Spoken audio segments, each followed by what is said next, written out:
Chapter 22. Thoroughness sometimes can be pushed too far. The boys stood rooted where they were, not daring to move a muscle. Xanthippus had leaped to his feet in surprise. Gorgon had planted himself in front of the classroom, hanging like the monster Argus, except that Gorgon had only one eye to the 100 eyes of the beast. "Where have you hidden the slave Udo?" he bawled. "Tell me, or I'll cut off all your heads." Minimos nodded with pleasure. "Pfft! 1, 2, 3, he said. No bigger than a 6-year-old, he had the voice of a veteran legionnaire. "We don't know anything about a slave," Xanthippus said scornfully. He gave a long look over at the bed where the 2-edged sword lay that Antonius had thrown there. It was only an arm's length away from him. "Don't lie to me, old Greek," Gorgon said. "My gladiator friends have shown me the piece of papyrus. The kid I nabbed is from your school. I also met Xanthus's pupils on the forum with the slave Udo. Now answer me, where is that tramp Udo?" Antonius was preoccupied in thanking the gods that he had pulled the hood over his head, for otherwise the dwarf would have recognized him. "I hope Gorgon hasn't discovered Caius is still locked up in cell 13, he thought. Publius had noticed Xanthippus eyeing the sword, and he came to his aid. Foolishly but courageously, he pretended he was going to leave in order to distract the ex-gladiator and the dwarf. He succeeded, but he paid dearly. They both rushed at him and beat him to the floor. "You clown," Gorgon growled. "None of you is going to get away from me this time." He was about to give Publius another kick when Publius rolled nimbly out of the way. Meantime, Xanthippus had seized the sword, and in a flash, his nostrils quivering, had gone after the intruders. "Now get out of here, you miserable gladiators," he thundered. The sword was 3 times as long as the daggers, and it was a dangerous weapon. But the ex-gladiator was too agile for Xanthippus. He grabbed Flavius, who was standing closest to him, and put the dagger against his chest. "Help!" Flavius squealed, turning white. "Stay where you are and don't move, old man," Gorgon shouted at Xanthippus, "or this boy has taken his last breath. Minimos, take away his sword." The dwarf roughly tore the sword out of Xanthippus's grasp and held it menacingly in his left hand. Julius stole a look at the window. He was hoping a policeman would go by so he could call for help with all his lungs, but all he saw was Rufus. Rufus was looking cautiously over the edge of the window into the room. Suddenly he sped away like somebody chased by the Furies. "He's deserting us," Julius thought, angrily, and it made him wonder. It was not like Rufus to leave his friends in a jam. The ex-gladiator looked around with his one eye darting in a circle. "All right, make it fast," he roared. "Will you tell me where Udo is or not?" He pointed the dagger at Flavius as if he were going to stab him. Flavius looked imploringly at his friends. "Stop," Xanthippus cried.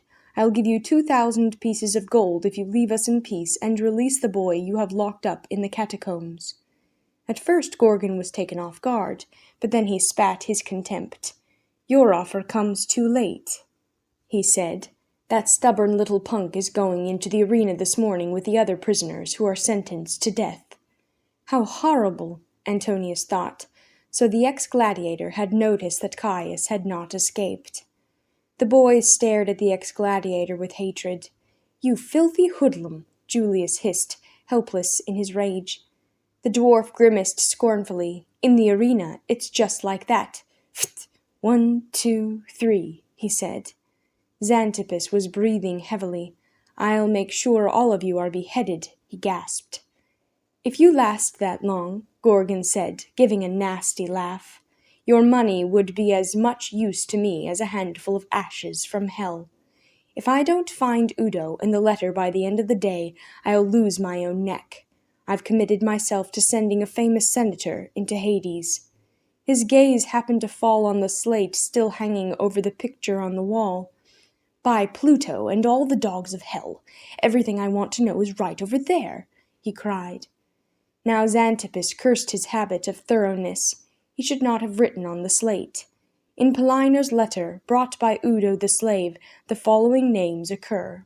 And farther down Caius, even more damagingly, had written with underlined letters Vinicius. Vinicius! Ha! Gorgon bellowed in triumph. You shameless liar! So you do know Udo, and you have read the letter. Vinicius. So that's the famous senator I'm supposed to murder. Now at last I can earn my 1,000 gold pieces. Hey, Minimos, we just walked past the Senate. The gates will be opened soon, won't they? Just like that. Pht! 1, 2, 3, the dwarf said. Hurry, Vinicius will be coming out soon. Xanthippus and the boys were shattered. All their efforts to save Caius's father had failed, and Caius himself was hopelessly lost. Perhaps at least they could still warn Vinicius in time, if only the ex-gladiator wasn't here. But Gorgon was thwarting them in that, too. Minimos, he rasped, you hold the boys here and use your dagger if one dares to say a word. Wait here for me until I get back. He broke off with a start. Someone struck his shoulder through the hanging with such force that he stumbled forward. He turned and shrieked, You miserable dog! Whoever you are, I'll strangle you. He yanked the hanging to one side and bounded backward with a scream. Sitting in front of him, crouching to attack, was a powerful lion with its tail whipping furiously from side to side. Behind the lion stood Rufus, with a long piece of wash-line bunched in his hand. Before the ex-gladiator could flee, Ramses leaped straight at him through the air. Gorgon tipped backward and fell. Ramses lay on top of him and snarled at him with open jaws. "Help!" the ex-gladiator gurgled. His eye was bulging in terror. "Minimos, help!" He rattled in his throat, but the dwarf had long since vanished. He had dropped dagger and sword, hurtled out the window with one leap, and fled. The boys danced around the room in jubilation. "Praised be Ramses, the jolly good lion," Julius shouted. "And praised be Rufus," Flavius moaned. His whole body was still trembling. "Ramses, you gave a great performance," Antonius said. Xanthippus was pretty anxious, though. "Are you sure he won't take a bite out of him?" he asked.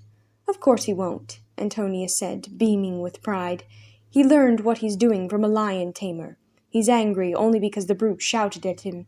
You can stick your head into Ramses' jaws without a worry." "Thank you," Xanthippus said. "I'll forego the pleasure. Pull the lion off the man before he smothers." "It would serve him right," Flavius and Rufus chimed in together. "Quiet now," Xanthippus said. "We'll tie and gag this thug and lock him in the secret chamber. Vinicius will have him picked up by the Praetorian Guard." "Help me! Help me! Have mercy on me!" the ex-gladiator begged with the last of his strength.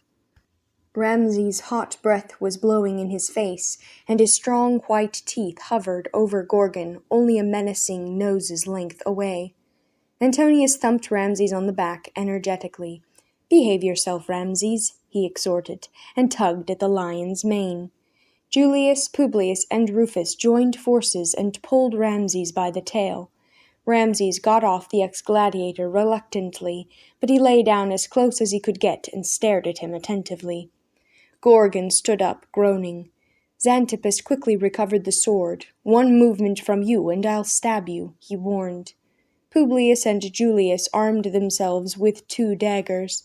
"Let me live! Have pity on me!" Gorgon pleaded. "You had no pity for Caius," Flavius yelled. "He dumped a jug of honey over my head," Gorgon groaned. "He should have dumped something else over your head," Publius hissed. "Cut the wash line in half," Xanthippus said. "You'll need the one half to tie the lion up outside again." Julius cut the wash line in 2, and Rufus and Antonius wound one half around the ex-gladiator at least 20 times, so he ended up looking like the Laocoon entangled by the serpents. As a final measure they pushed a gag in his mouth. Then altogether they dragged him across the floor into the kitchen, packed him away in the secret chamber, and pushed the cupboard in front of the door. "So now we've turned the tables," Publius said, rubbing his hands in glee. "At any rate, we've stopped them from killing Vinicius," Rufus said. "Getting Ramses was a fabulous idea, Rufus," Julius said. Rufus beamed. I saw the terrible straits you were in through the window, he explained. At first I started running around looking for the police. Naturally, there were none to be found anywhere. Then I ran through the little gate in the garden and let Ramses loose. Why didn't you come in with him through the kitchen? Julius asked.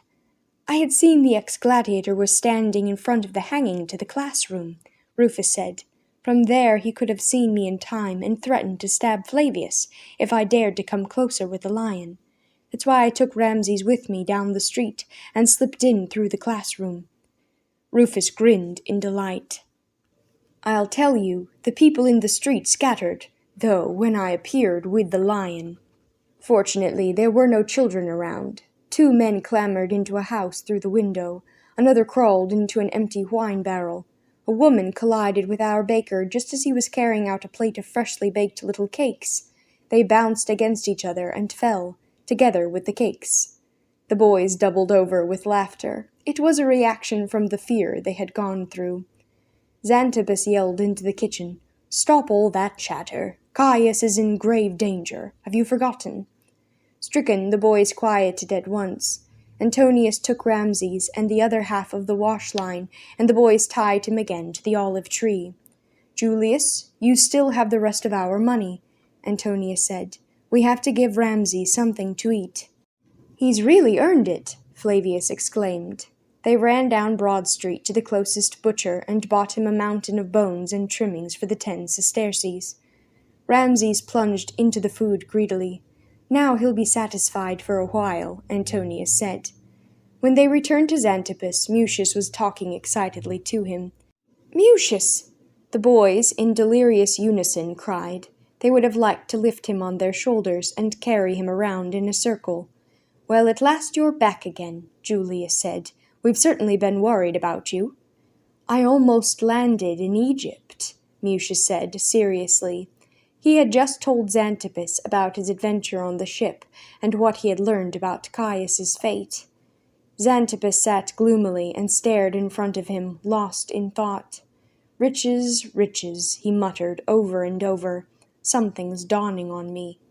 The boy didn't notice. They had Mucius again, and for them that was the main thing. Where have you been so long? Julius asked. And why would you have landed in Egypt? Antonius cried excitedly.